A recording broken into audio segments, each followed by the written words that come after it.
So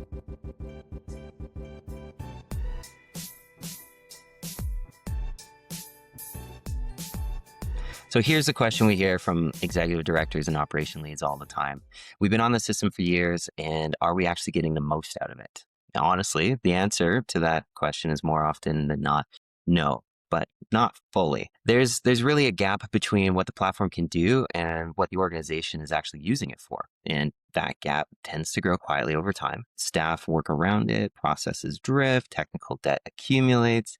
Everybody's necessarily doing the same thing. Nothing's wrong. It just happens naturally. And that's what this show is here to address. It's about closing that gap, making the technology actually work for the organizations it's supposed to serve. Welcome to the Modern Membership Org podcast. I'm Riley. I'm part of the client success team here at Bursting Silver, and I'm joined by my colleague, Tanya Mirrlees. Hey, everyone. We're really glad to be here. We've talked about doing something like this for a really long time, and we're just super happy to be recording it. Yeah, this is episode 1 of the Modern Org podcast, and today is the foundational piece where we'll introduce ourselves, we'll explain what we do, who we do it for, give you a sense of who this show is aiming to speak to and what we're looking to cover. So today, we're going to talk about what's happening in membership organization technology space today. And there's a lot to talk about, hence why we have a podcast that we're going to be reviewing different topics each week. Yeah. And if anything we say today sounds like your organization, make sure to stick around. There's lots of episodes coming, including guests who we've actually been through what you might be navigating right now. So for the people who haven't come across Bursting Silver before, maybe let's start with who we are. Riley, did you want to go first? Yeah. So as I mentioned, I'm on the client success team here at Bursting Silver. I'm a senior consultant. I've been with the team for 6 years, working with membership organizations across North America to help improve their systems. What I find the most interesting about the work that we do is it's never really just about the software. It's about getting to know the organizations, how they actually run, and finding opportunities where they can improve their process flows and their workspaces. The technology is there, but really where the magic happens is where the technology can meet the staff halfway. Yeah. And for me, my background's a little bit different. I just joined Bursting Silver's client success team earlier this year. And before that, I was working in insurance, supporting a sales team. In that role, I saw very much how the day-to-day operations impact everything from team morale to client experience and even employee retention. When processes aren't working well, people really feel it. And on the flip side, when organizations are using systems properly and building strong workflows, it just creates clarity, reduces friction, and people are just happier doing their jobs. So coming into this space, that's what really stood out to me. The organizations that get the most out of their systems are treating it as an operational tool and not just a database. You have to be intentional about how it supports your team day to day. Yeah, that's a really good way to put it. And I think that's why there's a gap for a show like this. There's plenty of tech podcasts out there for association management or for union operations, but a lot of that content, it sits at the intersection of how those unions are serving, but not how their technology is serving them. So that's that's where this podcast is going to jump in specifically to call out quick wins that have helped improve organization process flows, improve staff morale, improve staff functionality, improve budget on technology spend. All of those things we're looking to cover in case studies and bringing in partners to talk about their wins and also their pitfalls without being overly focused on features. And we mostly want to tell stories. Exactly. And we could do that because that's the space that we live in every single day. Yeah. So let's talk about where we actually stand in membership technology right now, because there's a few things worth naming directly. For example, first, a lot of organizations run on infrastructure that hasn't fundamentally changed in a decade or more, which is fine, but there are pain points that staff and administration or even the board members are experiencing every day. They're hearing it from members, they're hearing it from staff, their budget's being pushed because there's processes that just aren't serving their needs correctly. So the software may have been updated, but the way the organization is using it, the processes, the data structure, the workflows, those often haven't kept up. Over time, this creates real friction. Yeah, and that's the frustrating thing. It's usually invisible until it isn't. Staff just end up adapting and they build workarounds. They use spreadsheets to do things that iMIS could handle or other systems, and they process things manually that could be automated. And it works until it doesn't, and then suddenly you've got a real problem on your hands. Um, yeah, and then you're working back through workflows to try to make things more efficient. Yeah, it's challenging. Totally. I see that far too often. I think that's where we really shine in terms of helping walk through processes with different associations, reviewing those pain points and putting them in a actionable plan to alleviate those stresses, get them into new workflows that actually start working for them. And so, in practice, for associations, this often shows up in engagement data that they can't trust anymore, renewal workflows that need some manual workarounds because their system just hasn't kept up, or reporting that takes way too long than it should, essentially clicking run and then watching the hourglass flip around on your screen for too long. That is not only just painful for staff that have to do it all the time, but that's now time that could be spent doing other things that if we're able to streamline those flows, staff are able to actually reach out to members, have those like personal engagement points. Members are going to provide positive feedback on renewal flows now that they can just jump in and pay their dues and get out super easy. And then reporting too, getting that information to that board level faster where you're able to make actionable decisions based on the reports you're running. It's huge.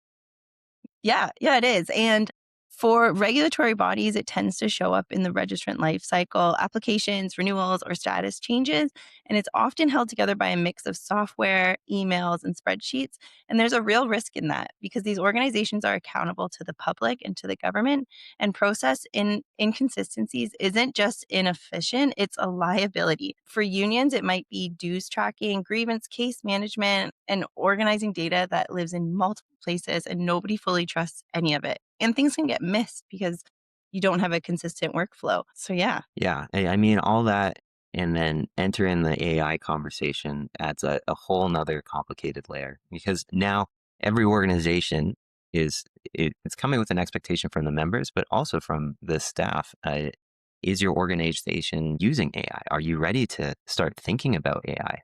The honest answer for most organizations is they're thinking about it, they've heard about it, the buzz is there, but like finding out where to start or understanding the risks that are involved with different tools. It's just that is now a gap worth addressing.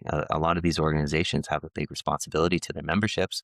And with a lot of these tools, it's just moving so fast. How do you know which is the right one, which one's safe, and what's actually going to help your organization instead of just create more work? And it's completely reasonable to be a little bit worried about AI. The hype around it is enormous, but most of the conversations are aimed at big enterprise technology teams and not an operations director or professional associations or registrar at a regulatory body who just wants to know, is this useful for us and is it safe? Those are the conversations that this show is built for. We're going to be honing in on the opportunities where AI can support that staff of 20 who are serving 10,000 members or registrants, and they just need to make good decisions with limited time and limited resources. Exactly.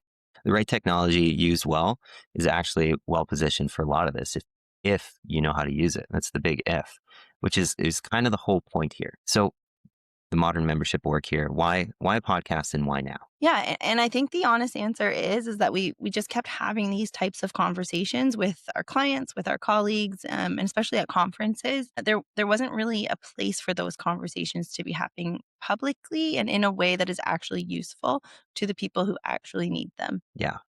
There's no shortage of technology out there. The content we're getting inundated with every day in our LinkedIn feeds or our Instagram posts, it is either vendor driven as a sales pitch or it's a new webinar targeting IT professionals in large enterprise environments. The decision makers we work with every day, executive directors, director of membership, registrars, they're not always looking for that deep technical content. They want to understand what a technology decision actually means for them and their organization, their staff, their budget, their members. Yeah, and I think they want to hear from people who have actually done it. They don't just want to hear theoretical examples. They want stories from real organizations, real challenges, and they want to know the real outcomes.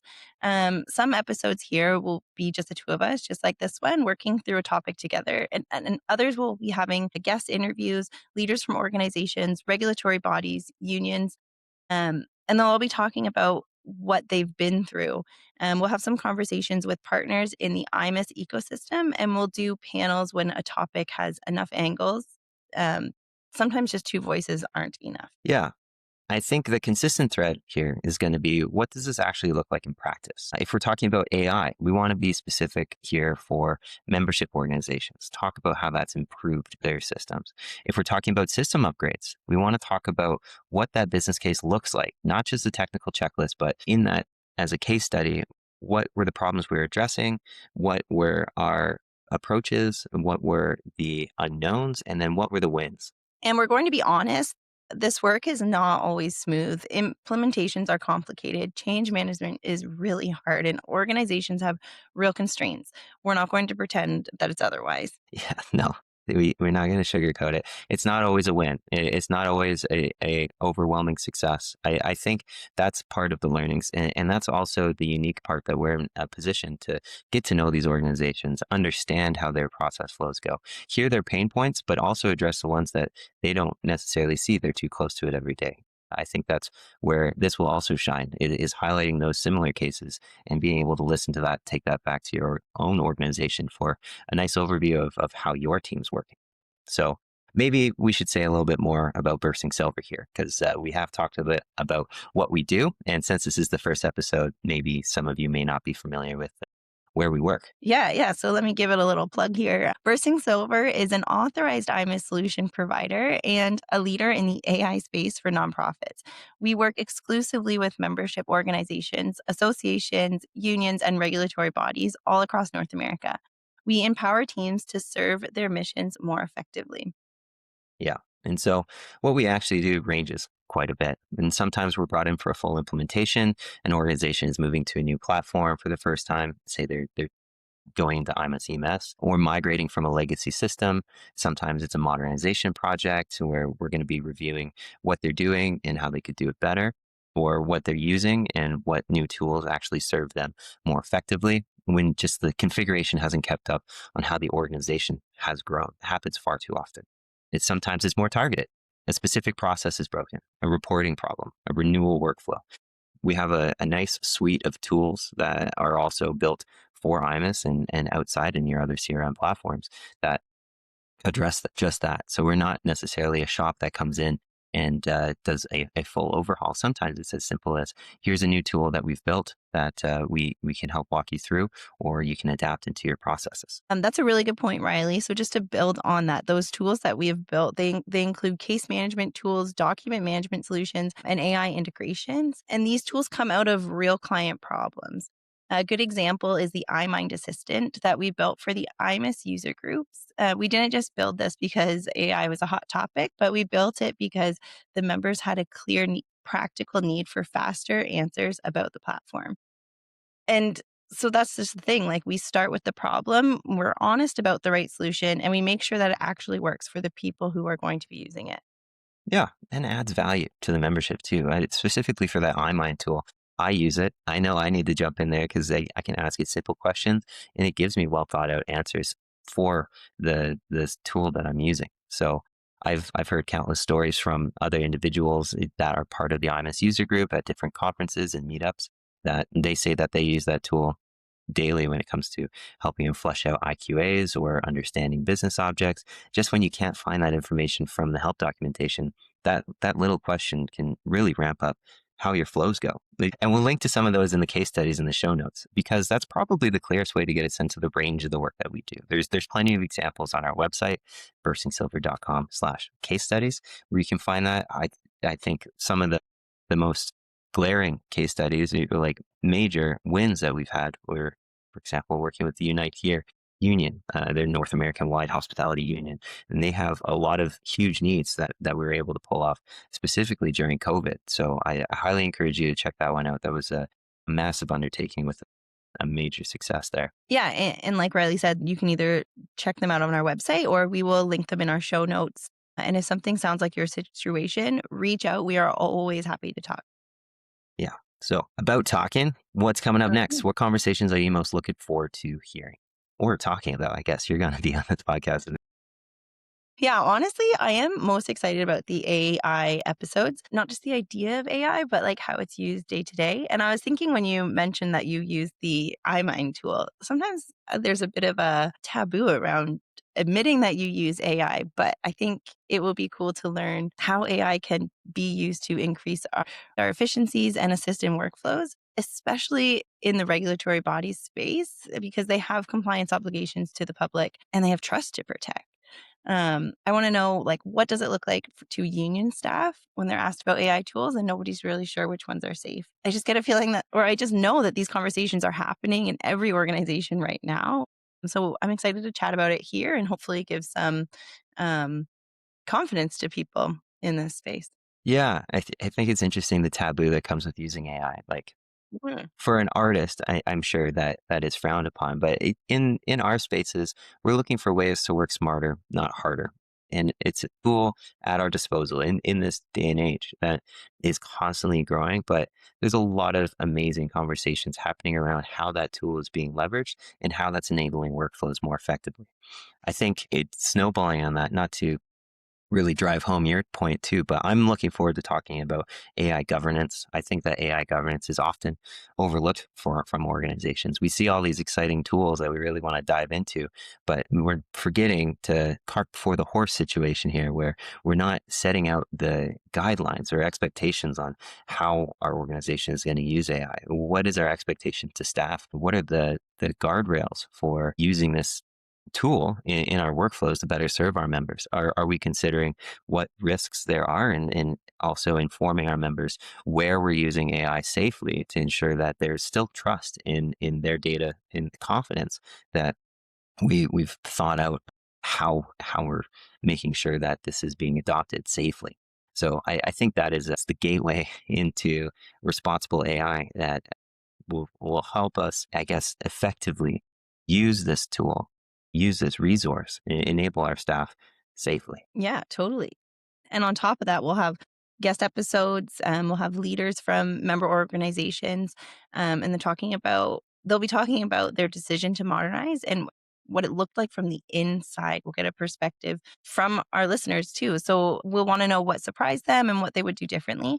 Those conversations are going to be the most valuable because there's absolutely no substitute for someone who's actually been through it. Yeah.